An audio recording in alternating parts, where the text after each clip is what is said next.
Este é o Gabinete de Guerra, um podcast da Rádio Observador em que analisamos as mais recentes notícias da guerra na Ucrânia. Bruno Cardoso Reis, historiador.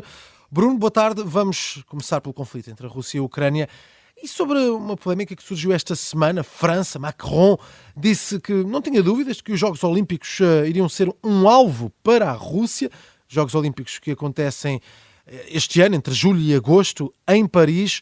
Ora, o Kremlin já reagiu pelo porta-voz, Dmitry Peskov, fala em acusações absolutamente infundadas. Como é que vês esta polémica, estas declarações de Macron e também esta resposta por parte do Kremlin? Boa tarde, Miguel, boa tarde a todos. Bem, eu acho que se calhar foi esse o objetivo de Macron, foi um pouco pressionar a Rússia, aliás já falámos aqui um pouco sobre isso, e portanto no fundo levar a Rússia a um desmentido previsível e que, enfim, não tem necessariamente grande credibilidade, porque sabemos que infelizmente a Rússia, por exemplo, 24 horas antes da invasão da Ucrânia estava a dizer que não havia invasão nenhuma e que as tropas que estavam em exercício até iam voltar a casa, etc. Portanto, hoje em dia, digamos, aquilo que diz a Rússia tem muito pouco crédito e por razões que se percebem. Apesar de tudo, a verdade é que isto condiciona um pouco a ação da Rússia e, portanto, se no futuro a França vier a apresentar provas de que houve ataques deste tipo, ciberataques, operações de informação, que foi essencialmente aquilo o tipo de ataques para os quais Macron apontou, no fundo a França tem aqui argumentos adicionais para dizer nós avisámos que isto podia acontecer, estão aqui as provas e, portanto, isto só mostra que a Rússia não é um ator credível. Portanto, acho que, enfim, neste jogo, enfim, com uma eficácia que é sempre difícil de avaliar, imagino que Macron, no fundo, e os Estados Unidos também em várias alturas, por exemplo, fizeram isso em relação a operações de falsa bandeira, portanto, no fundo, denunciar que a Rússia pretendia acusar a Ucrânia de fazer esta ação ou aquela. No fundo, aqui o objetivo é sempre procurar condicionar a eficácia dessas operações de desinformação russa e condicionar um pouco a ação da Rússia, mas vamos ver com que eficácia. Sim. Entretanto, há uma situação do conflito em destaque hoje, um ataque ucraniano, uma base aérea russa que destruiu, ao que tudo indica, 6 caças e terá danificado outros 8. A Ucrânia, de facto, tem feito vários ataques nas últimas semanas e este acaba por ser um dos mais importantes. Mas gostaria de perceber que importância ao certo tem este tipo de situações da Ucrânia, este tipo de ataques da Ucrânia. Neste caso, acaba por confirmar-se este valor, danificar 8 caças e destruir 6. É um ataque importante por parte das forças ucranianas.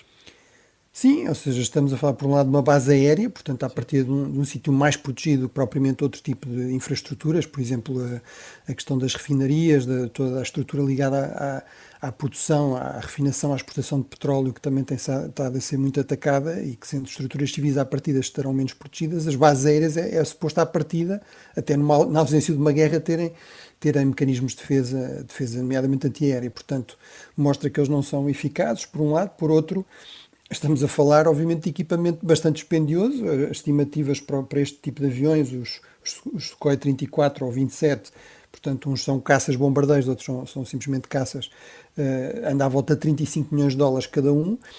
Temos aqui um somatório de custos bastante pesado. Além de depois é difícil substituir estes aviões, não é? Portanto, obviamente, isto não é uma coisa que se vá buscar ali à loja da esquina, não é? Como um automóvel novo, não é? E, portanto, reduz a capacidade que a Rússia tem de fazer ataques aéreos, seja sob a linha da frente, seja em relação a alvos na própria Ucrânia, e, portanto, sobretudo, eu diria que corresponde a uma estratégia ucraniana que parece estar a ser bem sucedida, de aposta crescente nos drones de fabrico próprio, nos drones com mais autonomia e mais capacidade, que se traduziu, aliás, em algo que nós chamamos aqui a atenção, que é a criação, no fundo, a elevação do comando responsável pelos drones a um ramo que está a par do Exército, ou da Marinha, ou da Força Aérea, e, portanto, isso não parece ter sido simplesmente uma coisa formal, mas realmente a uma aposta maior da Ucrânia, e aparentemente com sucesso, de facto, neste novo meio, nesta nova capacidade. Gostaria de perceber aqui como é que achas que está o conflito nesta altura. Eu recordo que há um ano falava-se muito de uma contraofensiva de verão. Isto não se tem falado tanto este ano, sendo que a Ucrânia tem avançado vários ataques à distância, com drones também, com alguns mísseis sobre o território russo e também sobre posições russas. A Rússia vai anunciando que captura uma e outra povoação na Ucrânia. Em que ponto do conflito estamos neste momento?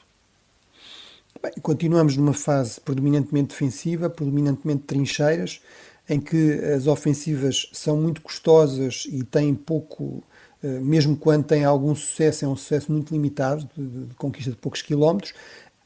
No essencial, a iniciativa está do lado russo, portanto são ofensivas russas.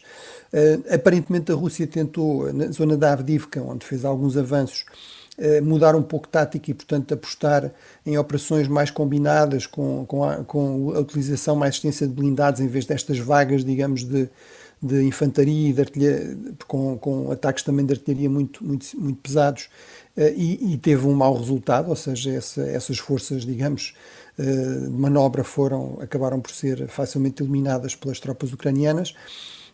Mas eu considero que, à partida, haver uma ofensiva neste verão, nesta primavera-verão, será da Rússia, ou seja, não é crível que a Ucrânia tenha capacidade para fazer isso, ou que deva fazer isso, ou que queira fazer isso, porque está com este estrangulamento, com esta incerteza sobre o nível de abastecimento em termos de equipamento militar e, sobretudo, munições dos países ocidentais, especialmente e em particular dos Estados Unidos. Esse bloqueio político mantém-se e não sabemos quando é que se poderá resolver. Pode ser uma questão de dias, pode ser uma questão de semanas, pode se arrastar durante meses.